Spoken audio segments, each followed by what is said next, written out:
Hello दोस्तों, bright future smart classes में आपका स्वागत है। और मैं आज आपको प्राचीन भारतीय इतिहास के बारे में एक बहुत ही अच्छी जानकारी प्रदान करूंगा, जो कि जो प्राचीन भारत का इतिहास है।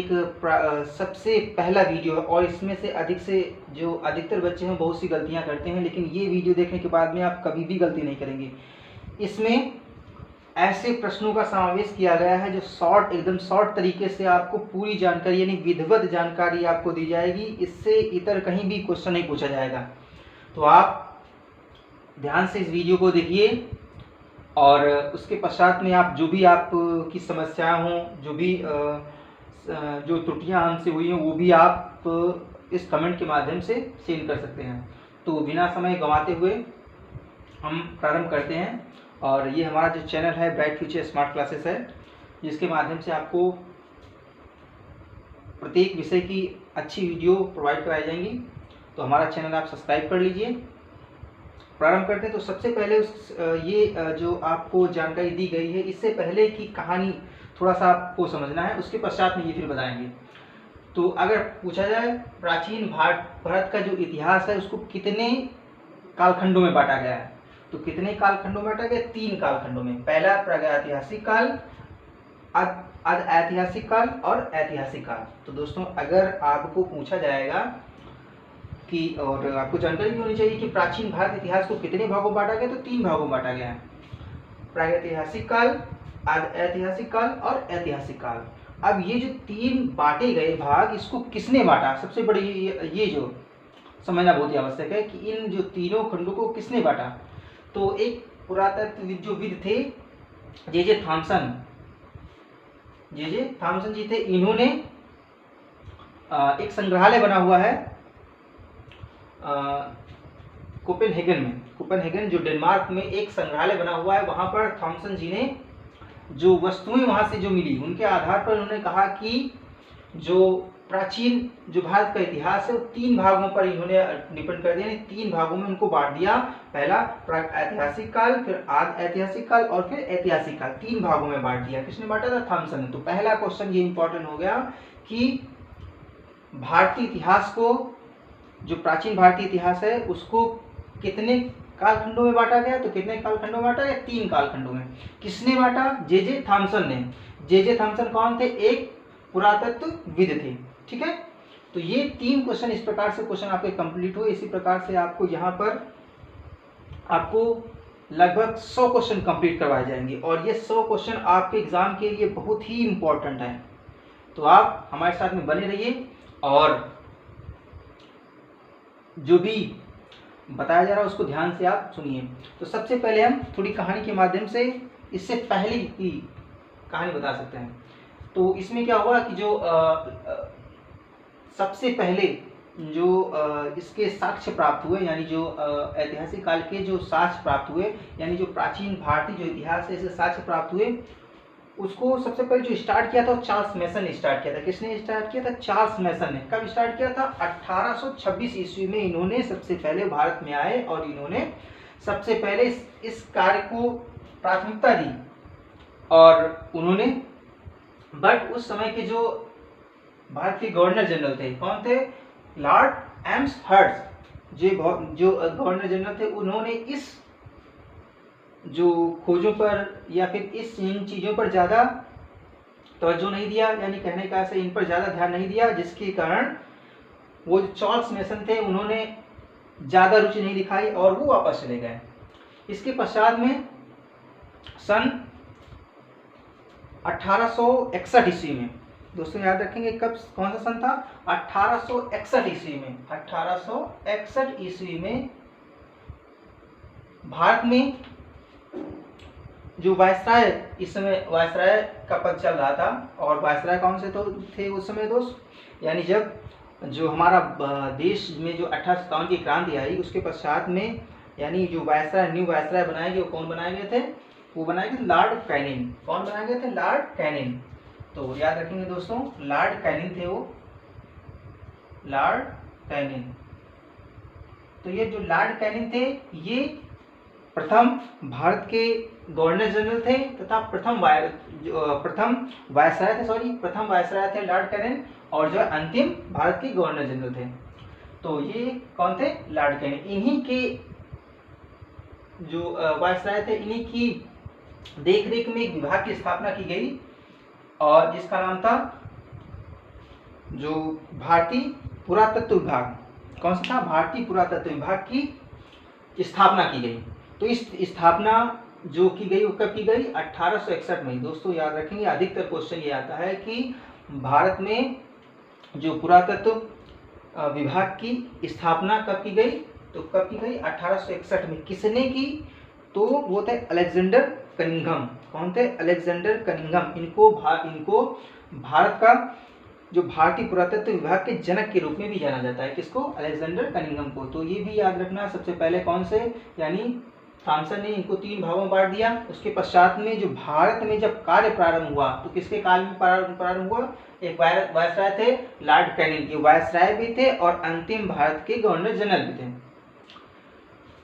तो फिर जो 1861 ईस्वी में जो अलेक्जेंडर कनिंघम थे, उन्होंने भारत में जो पुरातत्व विभाग की स्थापना की और इनको भारतीय जो पुरातत्व विभाग के जनक के रूप में भी जाना जाता है। किसको? अलेक्जेंडर कनिंघम को। ठीक 2 वर्ष बाद, यानी 1800, अगर बात की जाए 1863 में, कब दोस्तों? 1863 में एक व्यक्ति आए, रॉबर्ट ब्रूस फुट। यहाँ पर देखो हम तीन लोगों की बात करेंगे लगभग। जो पहले हो गए कनिंघम हो गए, ये हमने मैसन के बारे में बात किया था, थॉमसन, कनिंघम, और इसके बाद में किंग के बारे में बात करेंगे जो फ्रेंड थे। किसके फ्रेंड थे? वो थे रॉबर्ट ब्रूस फुट के। तो भारत में जो पुरातत्व की खोज, जो पुरातत्व जो खोज की गई उसके जनक माने जाते हैं, वो माने जाते हैं रॉबर्ट ब्रूस फुट। यानी भारत में जो प्रागैतिहासिक काल की जो खोजें की गई, जो प्रागैतिहासिक काल की जो खोजें की, जो प्राचीन कालीन की जो खोजें की गई, उनके जनक माने जाते हैं कौन से? Robert Bruce foot. तो ये आपको समझ में आ गया होगा। इसमें 5-6 क्वेश्चन बने, बहुत इंपॉर्टेंट क्वेश्चन है कि भारत में जो पुरातत्व विभाग बनाया गया उसके जनक कौन थे? तो अलेक्जेंडर कनिंघम थे। और ये किसके शासनकाल में, अगर पूछा जाए किसके शासनकाल में ये विभाग की स्थापना की गई, तो किसके शासन? लॉर्ड कैनिंग के शासनकाल में। और लॉर्ड कैनिंग कौन थे? वो वायसराय थे, प्रथम वायसराय थे। तो इसके पश्चात में देखेंगे रॉबर्ट ब्रूस फुट कौन थे दोस्तों? तो रॉबर्ट ब्रूस फुट थे जिन्होंने 1863 ईस्वी में जिनको पुरातत्व जो ऐतिहासिक काल की जो खोजें हुई, खोजों का जनक कहा जाता है। किसको कहा जाता है? वो कहा जाता है रॉबर्ट ब्रूस फुट को। अब थोड़ा आगे बढ़ेंगे। क्या अब जब रॉबर्ट ब्रूस फुट ने जो है जो साक्ष्य प्राप्त किए, उन साक्ष्यों में कहाँ से कौन से साक्ष्य मिले उसके बारे में बताया गया है। तो उससे पहले अब थॉमसन यहाँ पर आ जाइए। प्राचीन कालीन भारत में 3 भागों में बांटा गया है। पहला कौन सा? ऐतिहासिक काल, ऐतिहासिक काल। अब ये होता क्या है ये भी ध्यान से देखिए आप। तो जो प्राग ऐतिहासिक काल है, जिस काल की केवल जो पुरातात्विक साक्ष्य उपलब्ध हों। यहाँ पर याद रखना दोस्तों, क्या करना? पुरातात्विक साक्ष्य। केवल क्या मिलना चाहिए? पुरातात्विक साक्ष्य। क्यों? क्योंकि जो ये काल था, ये कौन सा काल था? पाषाण काल। पाषाण काल में भाई वहाँ की जो उस समय के जो लोग थे वो पढ़े लिखे तो थे नहीं, जो उनको किसी भी लिपि का ज्ञान हो या वो लिखना पढ़ना नहीं जानते थे, वो तो हमेशा शिकार में व्यस्त रहते थे। तो जब शिकार में व्यस्त रहते थे तो ऐसी अवस्था में वो लिखना पढ़ना नहीं जानते थे, इसीलिए उस काल को क्या कहा गया? पाषाण काल कहा गया। और पाषाण काल अगर ऐतिहासिक काल की बात की जाएगी तो उसमें आपको याद रखना है, क्या याद रखना है? कि पुरातात्विक साक्ष्य उपलब्ध थे उस समय। क्या थे? जिस काल में जो केवल पुरातात्विक साक्ष्य उपलब्ध थे और लिखित साक्ष्य नहीं उपलब्ध थे, क्योंकि उस समय का जो मानव था वो उसको पढ़ने लिखने का ज्ञान नहीं था, इसीलिए जो प्राग ऐतिहासिक काल के जो मानव था उसमें उसको पुरातात्विक साक्ष्य उपलब्ध हुए लेकिन लिखित साक्ष्य उपलब्ध नहीं हुए। और आग ऐतिहासिक काल की बात की जाए तो आग ऐतिहासिक काल में जो पुरातात्विक साक्ष्य तथा लिखित साक्ष्य दोनों मिले हुए हैं। दोस्तों थोड़ा ध्यान से सुनेंगे और देखेंगे, इसका आप स्क्रीनशॉट भी ले सकते हैं और इसको आप नोट्स के तरीके से लिख करके याद भी कर सकते हैं। और अगर 2 या 3 बार ये वीडियो देखेंगे तो आपको अच्छी तरीके से याद हो जाएगा। तो अगर आप ऐतिहासिक काल के बारे में बात करेंगे तो ये क्या होता है, इसमें क्या हुआ, यानी यहाँ पर हड़प्पा सभ्यता की बात की गई। यहाँ पर आपको पुरातात्विक जो साक्ष्य वो भी मिले और इसके साथ साथ में जो लिखित साक्ष्य वो भी मिले, लेकिन उन लिखित साक्ष्यों को अभी तक पढ़ा नहीं जा सका है। क्या क्या मिला यहाँ पर, पुरातात्विक साक्ष्य भी मिल गए और लिखित साक्ष्य भी मिल गए, लेकिन जो लिखित साक्ष्य मिले, इन लिखित साक्ष्यों को अभी तक पढ़ा नहीं जा सका। यानी हड़प्पा काल में कौन सी लिपि फॉलो की जाती थी, क्या लिखा हुआ है, इसको अभी तक लोग समझ नहीं पाए हैं, पढ़ नहीं सके। और जब वो पढ़ लेंगे तो ये उठ करके किस में आ जाएगा, ऐतिहासिक काल में आ जाएगा। तो यहाँ पर देखेंगे जो ऐतिहासिक काल क्या होता है, यानी जिस कालखंड के पुरातात्विक साक्ष्य भी हैं, इसके साथ साथ में लिखित साक्ष्य भी हैं, और इन साक्ष्यों को लिखित जो साक्ष्य मिले हैं, इन साक्ष्यों को पढ़ा भी जा सका है, इसको बोलते हैं ऐतिहासिक काल। तो ये कौन सा काल, ऐतिहासिक काल। तो ये तीनों चीजें क्लियर हो गए होंगे कि ऐतिहासिक काल क्या होता है, आदि ऐतिहासिक काल क्या होता है और ऐतिहासिक काल क्या होता है। दोस्तों ये तीनों चीजें क्लियर हो गई होंगी। इसमें क्या हुआ, यानी पुरातात्विक साक्ष्य भी मिलेंगे और लिखित साक्ष्य नहीं मिलेंगे, क्योंकि उस समय पाषाणकालीन मानव को लिखने पढ़ने का ज्ञान नहीं था। यहाँ पर क्या, पुरातात्विक साक्ष्य भी थे और लिखित साक्ष्य भी थे, लेकिन इसको अभी तक लिखित साक्ष्यों को अभी पढ़ा नहीं जा सका है। ऐतिहासिक काल में यानी पुरातात्विक साक्ष्य भी मिले और लिखित साक्ष्य भी मिले और लिखित साक्ष्यों को पढ़ा जा सका है। अब यहाँ पर और चीज देखो, बहुत लोग कंफ्यूजन में होते हैं यहाँ पर, तो बिल्कुल भी कंफ्यूजन नहीं करना है। हमने लिख दिया जो पाषाण काल है उसको बोलते थे पाषाण युग। क्या बोलते थे दोस्तों, पाषाण युग। हड़प्पा सभ्यता, क्योंकि यहाँ पर क्या हुआ, हड़प्पा सभ्यता में लिखित साक्ष्य मिले लेकिन अभी तक उनको पढ़ा नहीं जा सका है। तो ये यहाँ पर सबसे पहले जो व्यक्तियों ने किस चीज की जो है वो स्टार्ट किया था, सबसे पहले उपयोग किसका किया था, तो वो क्या था, तांबे का प्रयोग किया था। तो इसे क्या, कांस्य युगीन, यानी यहाँ पर इसे कांस्य युगीन। अब कांस्य बनता किसे है, जो कांस्य युगीन सभ्यता कहलाई। कांस्य युगीन में तांबा और टीन मिल करके तब कांसा बनता है, और उस समय जो हड़प्पा सभ्यता में कांस्य युगीन सभ्यता कहलाई। वैदिक काल सभ्यता में लौह युग, यानी उस समय वैदिक काल सभ्यता में लोहे का ज्ञान हुआ तो इसको लौह युग कहते हैं। तो ये आप कंफ्यूजन बिल्कुल मत रहिए, पाषाण काल पाषाण युग, फिर हड़प्पाकालीन सभ्यता जो होती है, यानी आप ऐतिहासिक काल को ही कांस्य युग कहते हैं, ऐतिहासिक काल को लौह युग कहा जाता है। तो अब देखेंगे कि ये जो ऐतिहासिक काल है, ये जो काल है, इन कालों को 3 भागों में बांटा गया। कितने भागों में बांटा गया, 3 भागों में। पहले को कहा गया पुरापाषाण काल, दूसरे को क्या कहा गया, मध्य पाषाण काल, तीसरे को क्या कहा गया, नवपाषाण काल। दोस्तों देखेंगे पहला क्या हुआ, पुरापाषाण काल, फिर दूसरा मध्य पाषाण काल और तीसरा क्या, नवपाषाण काल। जो हमारा प्राचीन भारतीय इतिहास है इसको 3 भागों में बांटा गया है ना। अब क्या किया गया, इसको ये जो प्रागैतिहासिक काल है इसको 3 भागों में बांटा गया, पुरापाषाण काल हो गया, मध्य पाषाण काल और नवपाषाण काल। तो अभी हम बात करेंगे इसकी बारी बारी से, सबकी बात करेंगे। अभी ऐतिहासिक काल की बात करेंगे, उसके बाद पश्चात में हम हड़प्पा की बात करेंगे, वैदिक कालीन की बात करेंगे और आपको अच्छी तरीके से प्रत्येक प्रश्न से अवगत कराएंगे। तो पुरापाषाण काल की बात करेंगे। सबसे पहले तो पुरापाषाण काल भी 3 खंडों में विभाजित है। यहाँ पर भी दोस्त देखना, यहाँ पर क्या है कि पुरापाषाण काल जो है वो 3 भागों में, 3 खंडों में विभाजित है। कितने खंडों में, 3 खंडों में। कौन कौन से खंड है, सबसे पहले निम्न पुरापाषाण काल, निम्न को हम उच्च भी बोलते हैं, सॉरी निम्न को हम पूर्व भी बोलते हैं, पूर्व, ठीक है, पूर्व। तो चाहे निम्न बोलो चाहे पूर्व बोलो, यानी निम्न पुरापाषाण काल, निम्न पहले आया। इस काल में मानव जीवन अस्थिर था। अस्थिर क्या था, मतलब पहले ये समझ लीजिए कितने कालखंडों, पुरापाषाण काल को 3 खंडों में बांटा गया। पहले में क्या, पूर्व या निम्न पुरापाषाण काल, दूसरे में मध्य पुरापाषाण काल और तीसरे में उच्च पुरापाषाण काल। 3 भागों में बांटा गया। अगर आपके एग्जाम में क्वेश्चन आता है कि पुरापाषाण काल तो कितने भागों में बांटा गया, तो आपका आंसर होगा 3 कालखंडों में। कौन कौन से, निम्न पुरापाषाण काल या इसको पूर्व भी बोलते हैं, मध्य पुरापाषाण काल और उच्च पुरापाषाण काल। अब इसके पश्चात में एक एक करके इसमें बातें कर लेंगे, हम देख लेंगे क्या क्या। सबसे पहले कौन सा आया, यानी पुरापाषाण काल सबसे पहले जो युग आया वो पूर्व पुरापाषाण काल आया। इस काल में क्या हुआ, इस काल में बताया गया मानव जीवन अस्थिर था।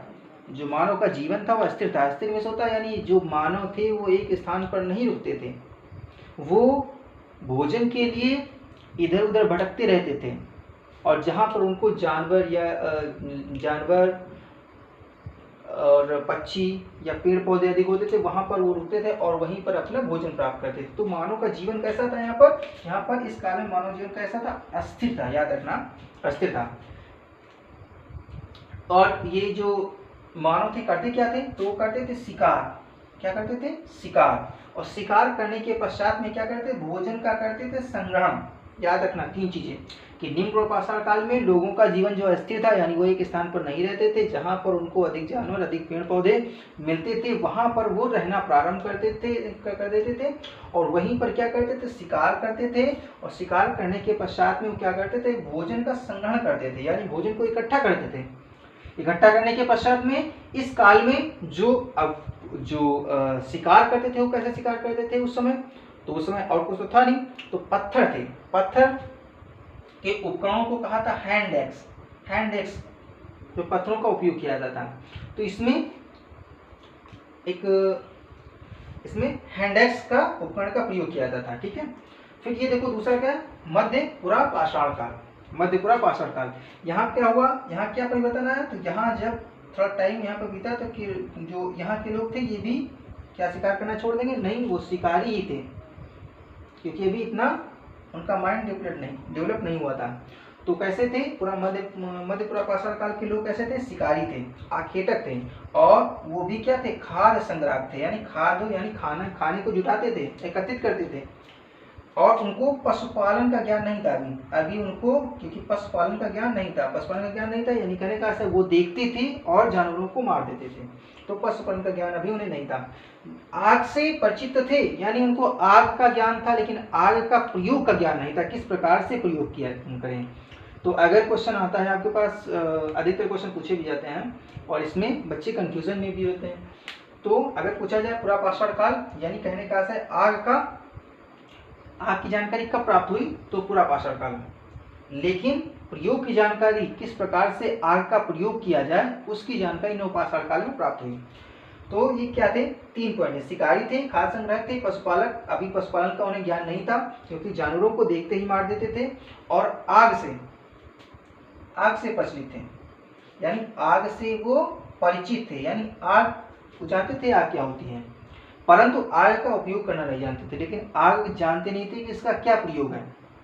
शिकार के लिए क्या करते हैं, फलक यानी फलक का प्रयोग करते थे। फलक पत्थरों क्या हो, यानी पत्थरों को फलक पत्थर का यूज करते थे, यानी पत्थरों को अब ये देखिए इसमें और इसमें अंतर, जो निम्न पुरा पाषाण काल था जब कहीं पर नदी या फिर जो झरने होते थे वहां से जो पत्थर गिरते थे, पत्थर गिरने के पश्चात में उनका एक सिरा बहुत ही पतला हो जाता था, तो वो उस प्रकार के जो पतले पत्थर थे उन पत्थरों को घिस करके बहुत ही ब्लेड के तरीके से बहुत ही जो है उनका बहुत पतला किया जाता था, उसको कहते हैं फलक पत्थर, यानी उनको ब्लेड बना दिया जाता है फलक, इसीलिए इस संस्कृत को फलक संस्कृत भी कहा गया।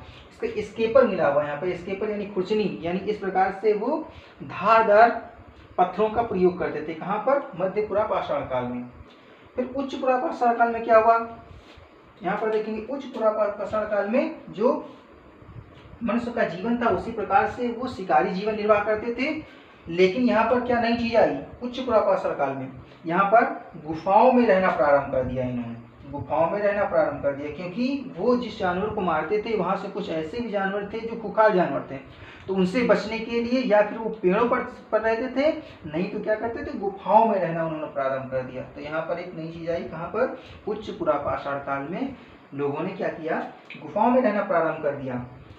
और यहीं से यानी जो उच्च पुरा पाषाण का यहाँ से जो होमोसोपियंस जो मानव यानी ज्ञानी मानव जो कहलाया, जो ज्ञानी मानव का उदय किसमें होता है, ये उच्च पुरा पाषाण काल में ज्ञानी मानव का उदय हुआ, यानी जो मानव था वो उसको ज्ञान होने लगा। उसके पश्चात में एक स्थान मिलता है, कौन सा, अतिरपक्कम। अतिरपक्कम एक स्थान है, कहाँ पर है, वो तमिलनाडु में है। अतिरपक्कम तमिलनाडु में है, जहाँ पर रॉबर्ट ब्रूसफुट के जो फ्रेंड थे, अभी हमने बताया था किंग, किंग ने इस चीज़ की खोज की और वहाँ पर बहुत से साक्ष्य एकत्रित किए और एकत्रित करने के पश्चात में उन्होंने बताया किस प्रकार से जो ये औजारों का प्रयोग करते थे, किस प्रकार से वो रहते थे। तो इसके बारे में जानकारी कहाँ से उनको अतिरपत्तन तमिलनाडु से मिली। फिर एक स्थान था, ये है हथनौरा। हथनौरा कहाँ? मध्य प्रदेश में। मध्य प्रदेश में दोस्तों एक स्थान पड़ता है हथनौरा। बहुत ही इंपॉर्टेंट क्वेश्चन है ये कि हथनौरा ये बहुत ही इंपॉर्टेंट है कि मानव की खोपड़ी, सबसे पहले क्या मिला? मानव की खोपड़ी व कंकाल का पहला जो साक्ष्य मिला है वो हथनौरा से मिला हुआ है। कहाँ से दोस्तों? मध्य प्रदेश में हथनौरा पड़ता है, वहाँ से मानव की खोपड़ी और कंकाल का पहला साक्ष्य मिला हुआ है। और बेलन घाटी या बोलन घाटी भी इसे बोलते हैं, बेलन घाटी यानी जो कि मिर्जापुर में है, वहाँ पर मातृ देवी की प्रतिमा मिली है। क्या मिला है? मातृ देवी की प्रतिमा। कहाँ? मिर्जापुर में। तो उच्च जो पुरापाषाण काल है वहाँ पर जो इम्पोर्टेंट चीजें हैं, जो अधिकतर क्वेश्चन आता है वो क्वेश्चन आता है कि गुफाएं वहां से प्राप्त हुई। तो गुफाएं में कौन सी? भीमबेटका। तो भीमबेटका क्या है? ये एक ऐसी गुफा है जहां पर यानी पुरापाषाण काल, मध्यपाषाण काल और नवपाषाण काल के चित्रकारी के और शिल्पकारी के